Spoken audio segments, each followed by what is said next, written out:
Tu ne gagneras pas ta guerre intérieure avec des muscles, des cris ou des promesses. Tu la gagneras sans même lever l'épée. C'est là que commence la voie du stratège. Sun Tzu disait « Le sommet de l'habileté, ce n'est pas de gagner sans bataille, c'est de vaincre l'ennemi sans jamais combattre. » Mais qui est ton véritable ennemi? Ce n'est pas l'autre, ce n'est pas le monde, c'est cette agitation constante en toi, ce besoin de prouver, de contrôler, de te défendre. Dans cette vidéo, tu vas découvrir comment penser comme les anciens maîtres, de Sun Tzu à Miyamoto Musashi, en passant par Lao Tzu et les grands moines du Zen. Tu vas apprendre à gagner sans violence, à dominer sans dominer, à diriger ton esprit comme un général mène son armée. Et si tu écoutes jusqu'au bout, tu ne verras plus jamais le conflit de la même manière.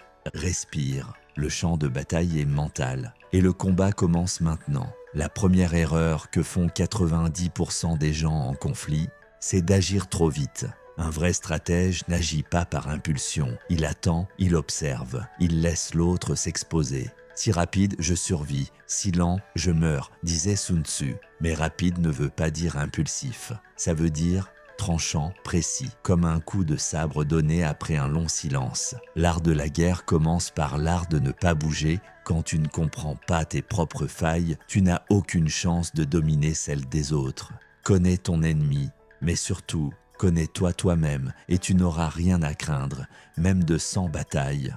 C'est une règle vieille de 2500 ans. Et pourtant, aujourd'hui encore, la majorité fonce tête baissée. Le monde moderne pousse à l'extériorisation, à juger, à pointer du doigt. Mais le maître stoïque regarde à l'intérieur. Il débusque ses peurs, ses attachements, ses illusions.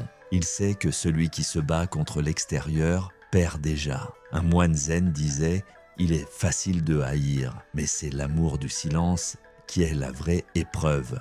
Tu veux gagner? Commence par la guerre de la présence. Observe, retiens-toi de réagir, parce qu'un adversaire qui ne comprend pas tes intentions est déjà à ta merci. Il y a un proverbe chinois, sois invisible, sois insonore, et tu contrôleras le destin de ton adversaire. C'est exactement ce que Sun Tzu appelle l'art de forcer l'ennemi à se révéler. Par ton calme, par ton imprévisibilité, par ta capacité à transformer chaque attaque en opportunité. Tu veux affaiblir quelqu'un? Laisse-le croire qu'il gagne.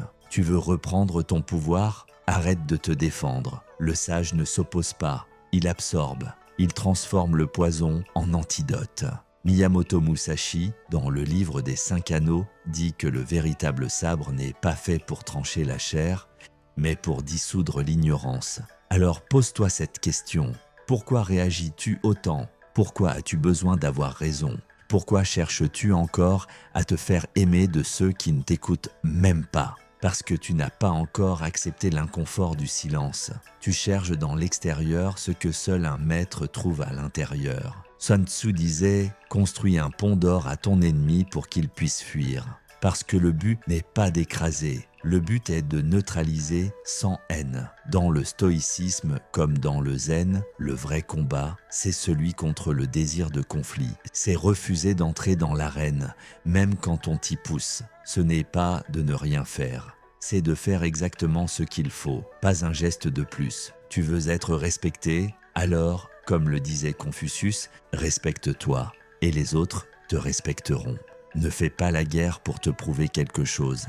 Fais la paix pour te révéler à toi-même. Ceux qui ne disent rien sont souvent ceux qu'on écoute le plus, parce qu'ils n'ont pas besoin de bruit pour exister. Leur posture, leur silence, leur cohérence parlent plus fort qu'une armée de mots. Dans le chaos, il y a toujours une opportunité. Mais elle ne s'attrape pas en courant dans tous les sens. Elle s'invite à celui qui reste immobile au centre de la tempête. Souviens-toi, le stratège gagne d'abord dans son esprit, puis seulement sur le champ de bataille.